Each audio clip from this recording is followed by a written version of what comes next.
일하다가 다쳐도 불이익 당할까봐 산업재해 신청 못하는 경우가 여전한데요.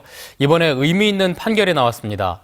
산업재해로 보험급여를 신청한 노동자에게 보복성 불이익을 준 사업주가 징역 1년에 집행유예 2년형을 선고받았습니다.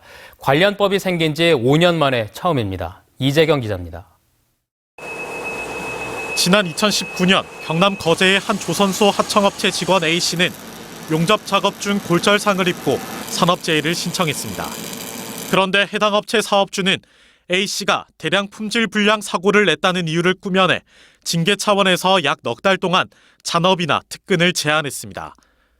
노조는 A씨가 산업재해를 신청했다 불이익을 받은 것으로 보고 해당 업체 사업주를 산업재해 보상보험법 위반 혐의로 고발했습니다. 현행법상 산재 신청을 이유로 근로자를 해고하거나 불이익을 줘서는 안 되며 이를 위반한 사업주에게는 2년 이하의 징역이나 2천만 원 이하의 벌금을 부과할 수 있습니다.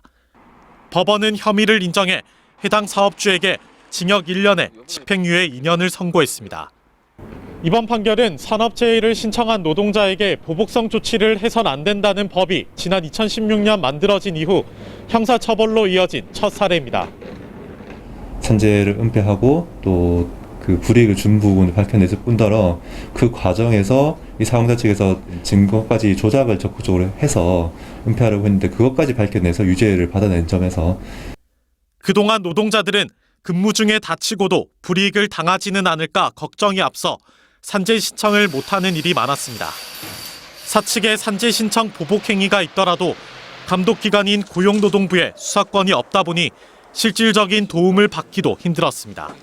이번 판결로 인해서 제대로만 수사를 한다면 산재 은폐라든지 아니면 재해를 당하더라도 그 불이익 때문에 산재를 못하는 그런 일이 좀 줄어들지는 않을까. 국회는 지난 9일 사법경찰관 직무규정 개정안을 가결해 내년 1월 27일부터는 고용노동부 감독관이 해당 범죄에 대한 수사권을 갖도록 했습니다. MBC 뉴스 이재경입니다.